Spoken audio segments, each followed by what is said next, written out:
interview au coin de la rue avec mon père Guy Gilbert, donc je vais t'appeler Guy. Je m'appelle Guy. Voilà, très bien. Alors je t'interviewe aujourd'hui parce que tu es prêtre, éducateur. Je pense que pas mal de gens te connaissent dans ces fonctions, ces différentes fonctions. Et je t'interviewe aussi parce que tu as pas mal de livres qui sont sortis en tant qu'écrivain. Et là, donc 3 cette année. C'est quand même assez prolifique. Les 7 sacrements, prends le temps de vivre et vie de combat et vie d'amour. Je crois que c'est peut-être le titre qui résume le mieux, peut-être. Peut-être. Hein? Je suis prêtre d'abord, j'ai eu la vocation à 13 ans. Je suis rentré au séminaire en 48, en novembre 48. Voilà. Et j'étais fait prêtre en 1965, donc j'ai 50 ans de prêtrise. Et c'est ma première vocation. Ma deuxième mission, ça a été j'ai rencontré un jeune qui mangeait à pain des chiens dans l'assiette de chien, dans une paroisse où j'étais il y a 50 ans. Je l'ai pris chez moi au presbytère et il est resté 5 ans. Et ce qui a fait que ça a été mon engagement, ma mission d'éducateur. C'était très important. Donc on a, à ce sujet-là, tu as la bergerie du Faucon, c'est ça? Oui. Où tu reçois des jeunes qui sont en difficulté pour les éduquer. Alors, j'ai d'abord écouté les jeunes. J'ai cherché les jeunes dans la rue de Paris, en moto, avec 5 prêtres. J'hébergeais dans un petit appartement, j'étais parfois 15, 20, paumé. Et un soir, un jeune m'a dit,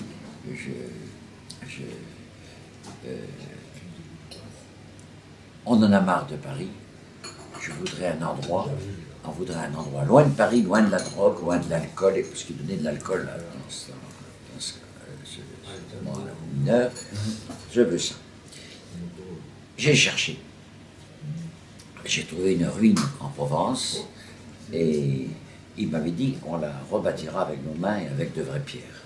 Et ils ont reconstruit entièrement la maison. Voilà. Et comme ils n'aiment pas les gens, ils ont des problèmes avec les parents, avec tout ce que tu voudras, j'ai vu qu'ils avaient un amour démesuré pour les bêtes, et bien j'ai fait de la zoothérapie, c'est-à-dire j'ai acheté, on m'a donné 130 bêtes de 20 espèces différentes, et vivre avec. Voilà. Et l'éducation passe, l'outil de travail, ce sont les bestioles, ce sont les kangourous, dromadaires ou chameaux, etc. Sangliers, lamas. Donc tu es très médiatique puisqu'on te voit souvent, Écoute, j'ai été médiatique à cause de mon premier bouquin que j'ai fait il y a 38 ans, Un prêtre chez Loubard. Premièrement, je ne voulais pas qu'on mette un prêtre chez Loubard. Je voulais mettre avec ceux qu'on appelle dans les jeunes de la rue. Et l'éditeur a trouvé que ça serait plus mercantile. Bon, c'est pour ça qu'on m'appelle prêtre des Loubards. Mais je suis prêtre de tous. Je ne suis pas prêtre que des Loubards. J'ai marié Straumé, j'ai marié un prince un jour, j'ai marié tous les jeunes de mon équipe, je les marie ou je les baptise, etc. Alors, je suis un prêtre à mission différente, mais toujours axé sur l'homme, que ce soit le fils du roi des Belges, Djemal Debbouze que j'ai marié, ou Stromae qui m'a demandé. J'ai fait la plupart du temps des mariages pour les petits, des baptêmes pour les petits.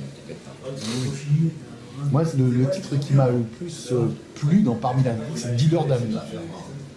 Ah oui. Ah ouais. En fait, c'est ce que j'aurais voulu mettre sur l'affiche, tu sais, l'affiche de cette Dealer d'amour. Parce que ça mélange les deux, quoi.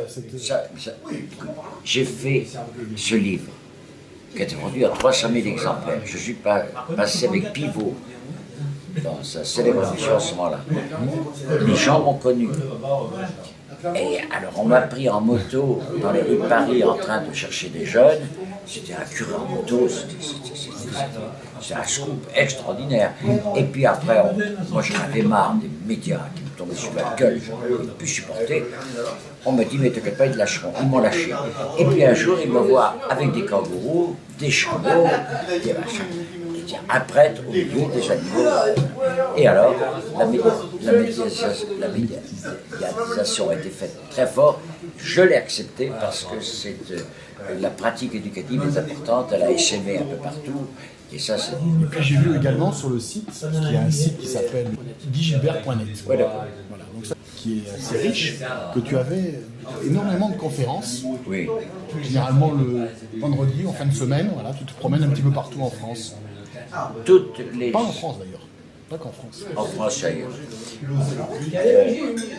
J'ai été demandé énormément pour parler ma mission de prêtre et mon métier d'éducateur. Les deux sont mêlés inextricablement et il y a 1000 questions posées. J'ai un film aussi qui présente ça et qui intéresse beaucoup les gens, que tu vas voir. Et intéresse beaucoup les gens. Les gens ont un fini besoin actuellement d'échanges. Et quand quelque chose leur plaît, la religion par exemple, eh ben, mine de rien, il n'y a que les vieilles bigotes qui vont à la messe, et les jeunes ne vont plus, mais la religion hante les gens. Et puis, en même temps, les jeunes qui, dans des petits villages, trafiquent la drogue, etc., ou s'entretuent, ou autres, ça intéresse beaucoup les gens, ça. C'est ces deux événements religieux et les jeunes actuellement. Pendant des siècles,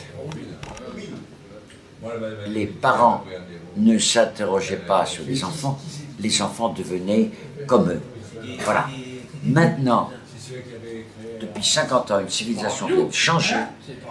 Les parents, quand ils pensent aux enfants, ne pensent pas dans 50 ans, ils pensent à aujourd'hui, parce que l'enfant a un comportement immédiat, changeant, etc. Très, il pourrait y avoir des tas de choses de la société, etc. Avant, les gens étaient dans le village, auprès de leur mère. Maintenant, hier, je voyais un couple qui avait 3 enfants, un en Thaïlande, un au Pérou et l'autre au Canada. Voilà, c'est une dispersion extraordinaire. Donc la famille, il y en a pris un peu plus de divorces. Alors là, pas besoin de te dire qu'il y a un lézard d'importance. Tout à fait.